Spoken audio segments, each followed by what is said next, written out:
This was Syndrome Italia, and I'm very happy to welcome the director, Ettore. I hope you can hear us. Yeah, I can hear you. Oh, You can hear perfect. me? Yes, Can you hear me? loud and, Okay. loud and clear. Okay. So, from where are you joining us today? And Bologna, Italy. You're from, okay, great.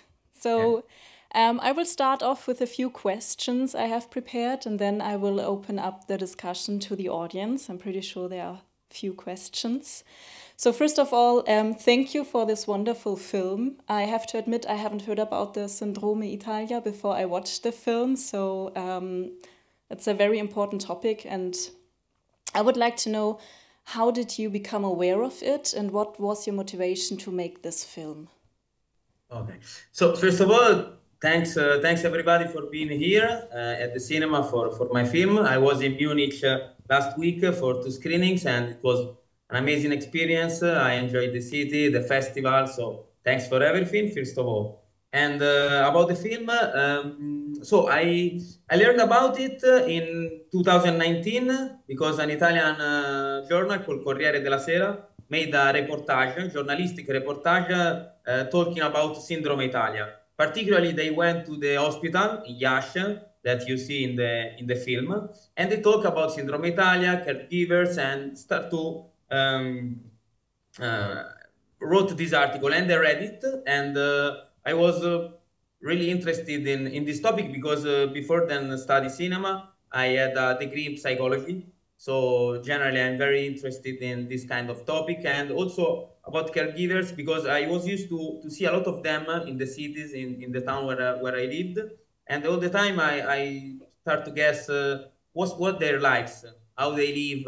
It was a topic that really interested me before than the film. And after this article, this reportage, I start to think about a documentary about it. So I talked with my production company, and we start to think about a documentary, but not a documentary with expert talking heads interviews, but something more intriguing and engaging for the audience with characters, with the character-driven documentary, creative documentary. So first of all, we start looking for our characters, principal character, our protagonists. So our idea was at the beginning to make with more character than two, but at the end we decided to use to shoot just two characters. And our idea since the beginning was to have one character working as a badante, we say caregiver in Italy, and another one ex former caregiver and hospitalized at the Sopola hospital because it was really interesting and important for us to show the audience this psychiatric hospital in Romania. So in Italy, I start to went to the Orthodox Church and chat in the Facebook groups like Romanian people in Bologna, something like this. And I went to the church and I started to talk with these women. I interviewed a lot of them, like 50, 60, 70. Every week I had a schedule with appointment interviews. And after this, I can say casting is unusual one. I found the Natalia, the character, work in Italy with kids back in her country because this is another topic that we wanted to focus on the loneliness of this character and the relationship between them and the kids back in their place. And at the same time, we went to Romania to the hospital and we talked with the psychiatrists and psychologists there. They were very kind to us and they let us interview a lot of women used to work as a caregiver. And at the end, not everyone wanted to appear in the documentary, as you can imagine. But at the end, we found Corina, and Corina, after at the beginning, she was a bit scared of doing it. But at the end, we built a relationship together. We stayed in Romania for a lot of time, and at the end, she decided to do the documentary. So this is the production steps we made. Yeah, thank you. That would have been my second question, how you met Okay. these two women. But yeah, I can imagine it wasn't so easy for them to open up and to gain trust and to talk about mental health. It's a very intimate topic, maybe you can tell us a little bit more about how the process was during filming and what challenges you had. Yeah, no, sure. It was very hard also because, but I found out that because at the beginning I was wondering, no, why these women have to talk with me. I mean, I'm an Italian, a male, so I think, okay, it would be really hard to find them. But at the end, I figured out that they were interested to talk because no one asked them how they feel. It's like, no, it's like they are like invisible. Like for people they live in Romania, it's like, okay, these women are gone, so relationship with telephone and computer technology, and that's it. And in Italy, no one asks them, how are you? How you're feeling? How you feel in Italy and your job? Not in the family they are working where they work, and not outside.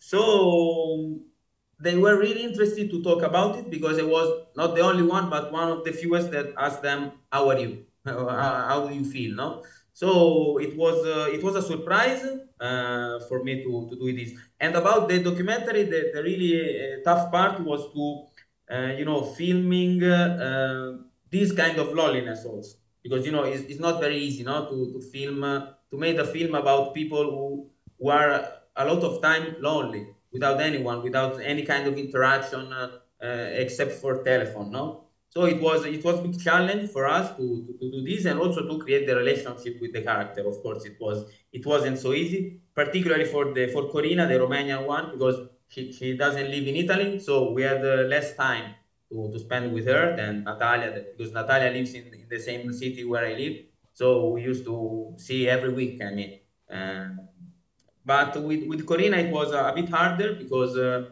building a relationship. Fortunately, we had a producer, a Romanian producer with us. She was a woman, and so I studied a bit Romanian because it's not so hard for Italian people. It's very similar language, but also this is an important topic, not talk in the same language. So we had this producer, Cristina, and she was really, really important for the process of building this relationship with Corina. Okay, thank you. Thank you. Yes. I was wondering because you put the focus in the film of the women and the effect that the working conditions have on them. But I was asking myself sometimes, how are the working conditions? I think it's great that you put this aside in the film and that the focus is really on the mental health and the women. But I assume you said you interviewed 50 to 60 women, so that is a lot. So I'm pretty sure you heard their stories, and I'm pretty sure the audience is always also curious. Yeah, sure. Yeah, our focus was to exactly talk about particularly mental health and the relationship with the kid. But obviously, I met a lot of women working as a badante. So, and I studied a lot the article and journalist and focusing on working conditions for these women in Italy. And I don't know German situation. I talked a bit when I was there, and I'm very curious about your feeling about it. But in Italy, we are. It's very hard because it's like 50% of women working as a badanti, they don't have a contract.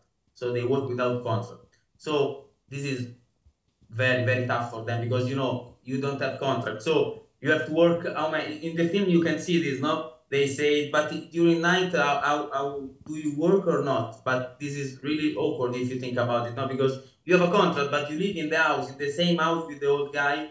So, and they are not nurses. This is another stuff because they are not nurses. They used to do some kind of other jobs in Romania, Moldova, or whatever.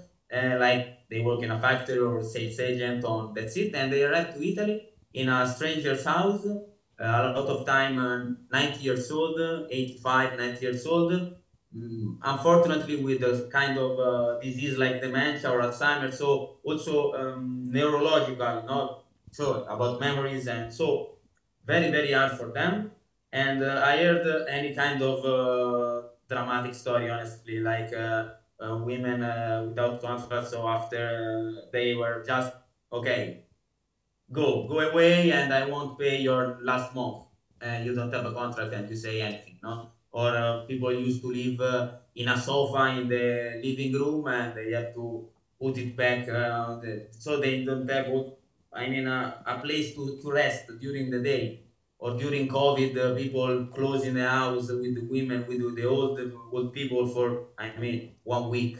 I mean, it's very, very, very tough. And also in Italy, we are, I think, the oldest country in Europe or something like this. Not in the world because there is Japan, but in Europe for sure.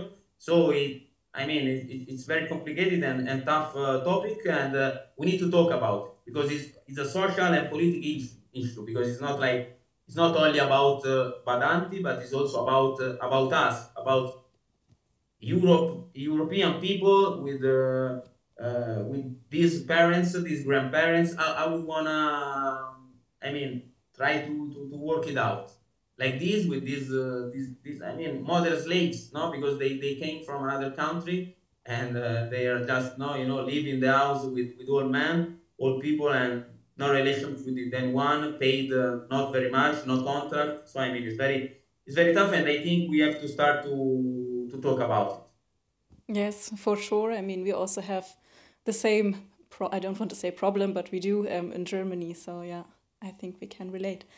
Are there any questions? You can also ask in German and I can translate. Yes, in the back. Do we have a second microphone? Yes, perfect.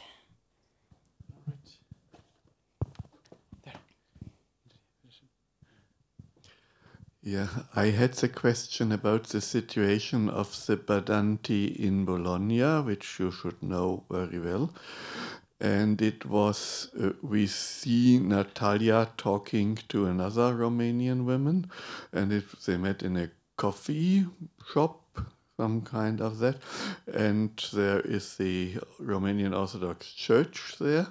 But are there contacts between the Badanti, say specifically in Bologna, beyond that? Or is it really that kind of lonely job, live in Badante with an old person, maybe two of them, taking care of all of that, and very few outside contacts? And what is done about that? Okay, thanks for the question. But you know, the point is that even if they have a contract, they have 2 hours per day and all the Sunday out. They don't have to work. So it's very hard also to schedule their meetings with other women because maybe you have a friend or a cousin doing your same job here, but maybe she lives in another place of the city. It's not very big, but it's not so small, and it's very hard during the week to see someone in person. They use a lot of cell phone and use a lot of technology, but in person it's very hard. So Orthodox Church is very important because in Sunday a lot of women go there because it's not only religion. I mean, it's a bit, but the rest is a hub. It's a place where they can share their weeks, their lives, and but it's very hard for them because, as I said, when they go out, they have to buy something at grocery store or do something for the house or go out with the old person. They don't have a lot of time. And also, it's not very easy to make new friends, no? Because you don't have time, you don't have money to know, you know, where you can find people. Maybe you do some sport or something like this, but they don't have a lot of money to, you know, go to the gym or no time and no money. So it's very hard. So they have a relationship between people from the same country, or I mean, people doing the same job, and the place where they find them is, okay, maybe in the park, close to their house, or in the church, because the church, Orthodox Church, you find Romanian, Moldovan, Ukrainian people from Eastern Europe, and this is a place where they meet people and where they can talk. And also, is a lot of familiar question because maybe in Italy it's like no, someone came working as a badante and call her I don't know, niece or nephew and say, oh, I'm working here, it's not bad, you want to come? So a lot of women, for example, Natalia came in Italy because she has an aunt working as a badante and said, oh, come and take my place in this family. So they meet a lot their families or people, but it's very hard to find another one, and also to find Italian people because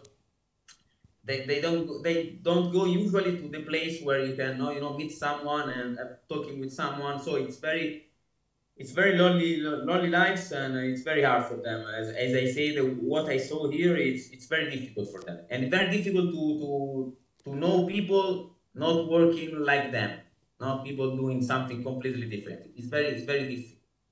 And also at the beginning they don't know language, no, because they are here, they arrive here, but at the beginning they don't know Italian.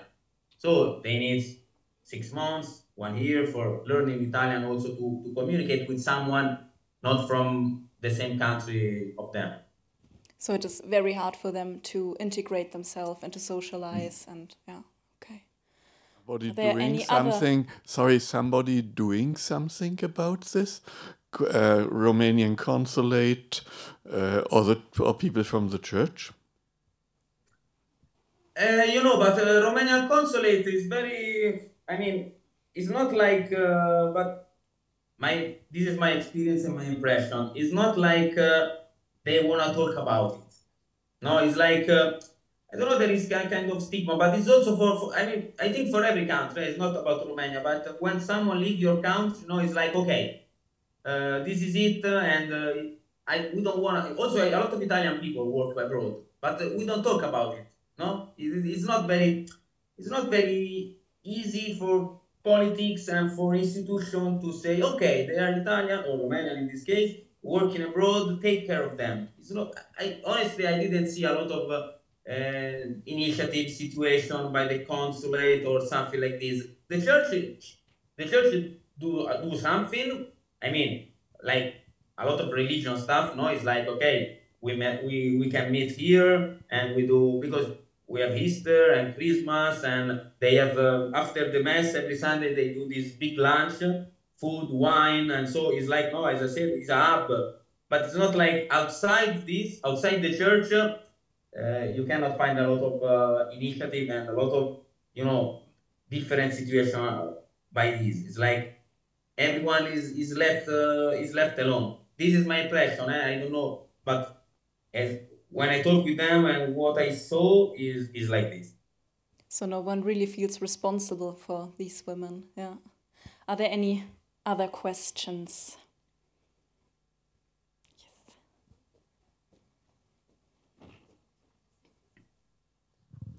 Are the women coming with an agency or on a private basis, and that the agency supports them or give some skills to treat with older people, or if they had psychological problems?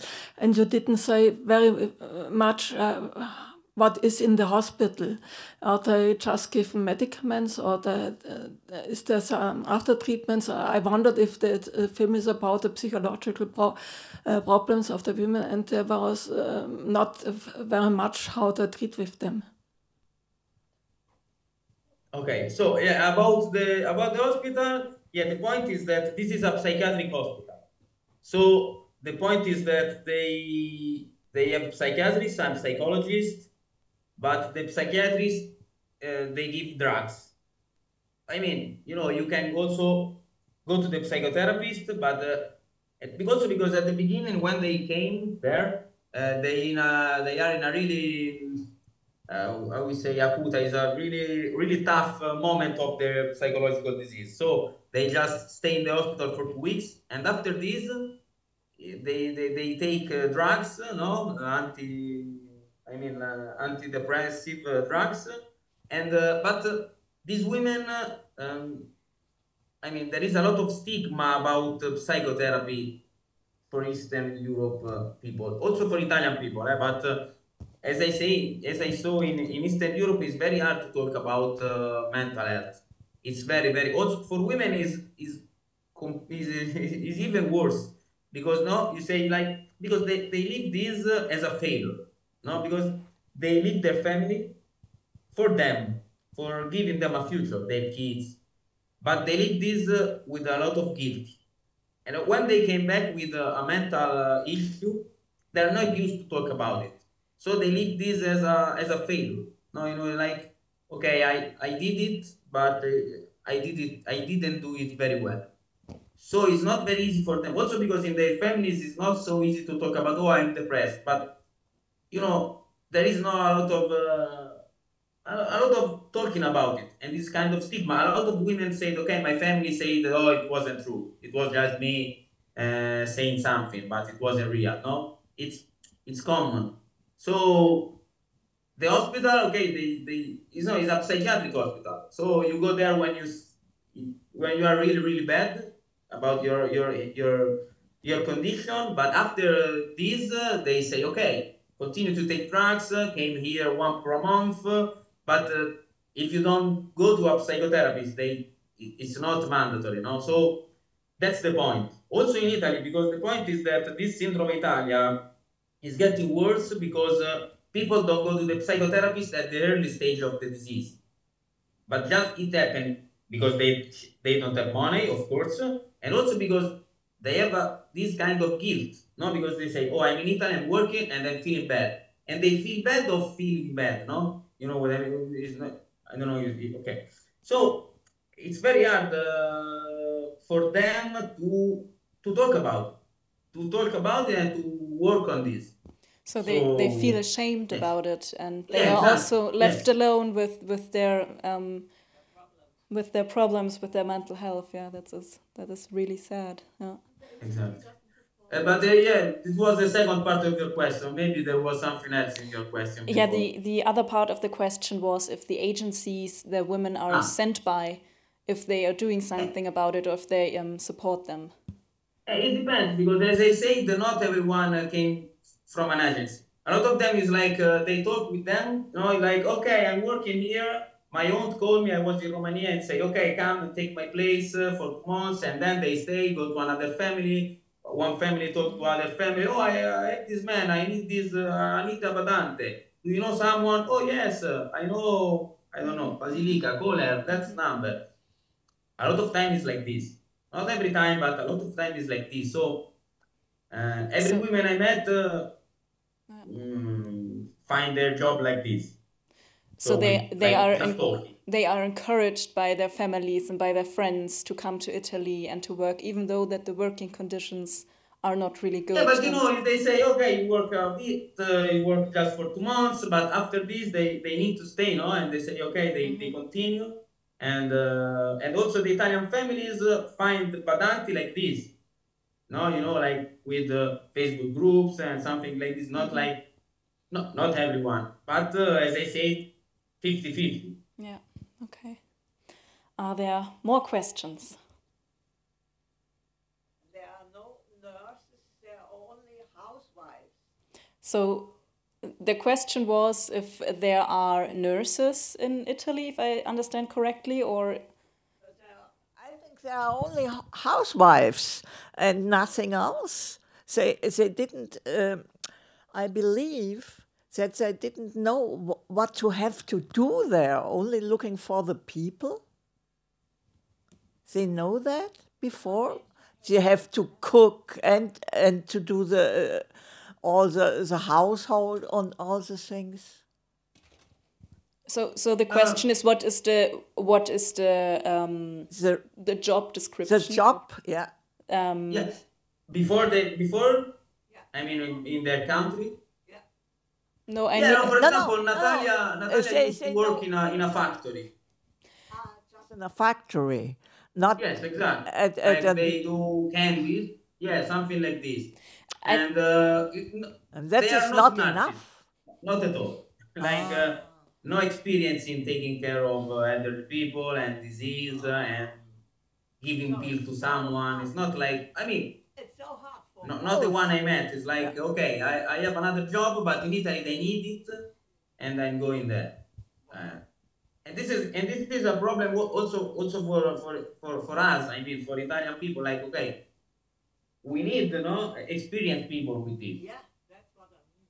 But as I said, it's a political problem. It's a social problem, and we need something political in interviewing in this. Because I mean, it's very expensive also for Italian people to take in someone experienced, no? So this is the point. We need the government to do something and paying, like, you know, it's like hospital. if I need something in the hospital, I don't have to pay it. And this has to be the same. If I am 90 years old and I don't have kids, or if I have kids, it's like hospitalizing in my house, but it's like hospital. So I need a nurse, a proper one. And the government has to pay for it. But it's very expensive for the state. So they don't talk about it. And so no one talk about it, and we continue like this. So because it's like, okay, no one talk about it. So what do you think needs to change in order so we get a working system and the caretakers stay healthy? The government, but you know, everything is, I mean, also the hospital now is getting expensive and expensive every year. So, I mean, I'm not optimistic about it. But in my opinion, it's like, this is something that the government, the state have to take care about it. It's not like, okay, you are old, take care of yourself. You can, you pay some. You can't, you don't make contract because you don't have money or something worse than this, no? So that's the point. It's not like, because families are left alone with this disease. Also, no, imagine you are 40 years old, 45, and your father starts to get worse, and you don't have money to pay. So you have to take care of him. Or take a badante, because you cannot pay 4,000 for a month for a place, no? I mean, so this is a real social problem, but no mass media, no journal, no one talk about it. And so it's like everyone kind of do in a singular way and in the way they found, but we need something, I mean, strategic for everyone. So this is the point, I mean. It's like, and it would be good for everybody. Yeah, absolutely. Are there more questions? Yes. Yes. Another point of view, the children, who is taking care of the children that mothers leave behind while being in Italy? Okay, yeah, thanks for this question. Yeah, and also this is very different, but just to let you know the paradox we are living in. Natalia, working in Italy, used to, now she's not working as a badante anymore. She managed to get her kids to Italy. So this is the happy ending you don't see in the film, but it's real in Bologna. But while we were shooting the film, like 2 years ago, she used to earn 1,000 per month and paid 500 to another woman to take care of her kids. So just to let you know about this. Or because she doesn't have a grandparents, because her mother died and her father died, and also very bad relationship with her former husband, and that's it. In general, is something that take care the grandparents. No, a lot in the village, particularly, you have your grandma, and she take care of everyone. But it depends, no? Someone has the grandma, someone doesn't have the grandma, so. As you can also with the husband, a kind of different relationship. Very bad, a lot of time. It depends. Corina, for example, she has a good relationship with the husband. No, he waits for her and build the house you see in the film. Natalia, the opposite, very very very bad relationship. So it depends case by case. Okay, so they need support from their neighbors, from their parents, okay. So yes. I think we have time for one more question. There was someone there, yes.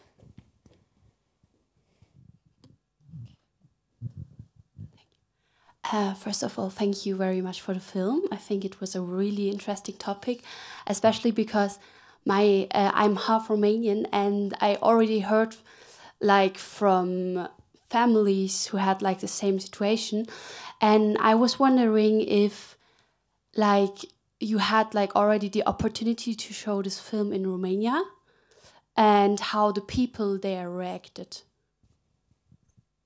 Okay, thanks also for this question. Unfortunately, not yet, but we will go there in October. we will get there in October in Bucharest. During a festival, we will screen the film, and I'm very curious about it.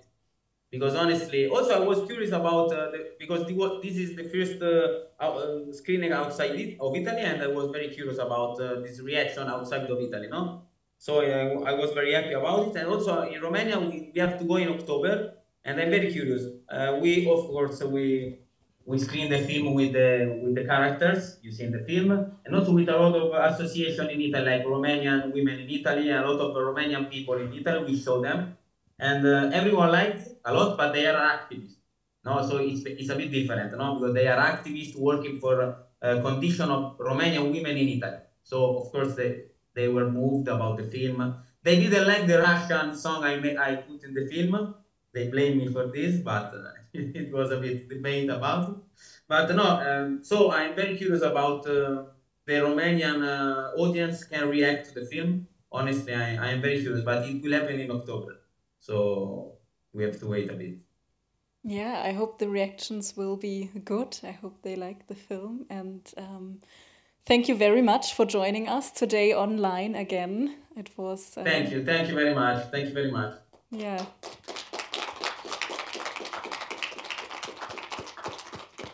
Then all the best for you and for the film and for the protagonists, of course. And hopefully we see you again at DOK.fest München with your future documentary. Yeah, it will be a real pleasure for me. So thanks everybody for being here. Good. Bye. Dann wünsche ich Ihnen noch einen schönen Abend. Schön, dass Sie geblieben sind fürs Filmgespräch.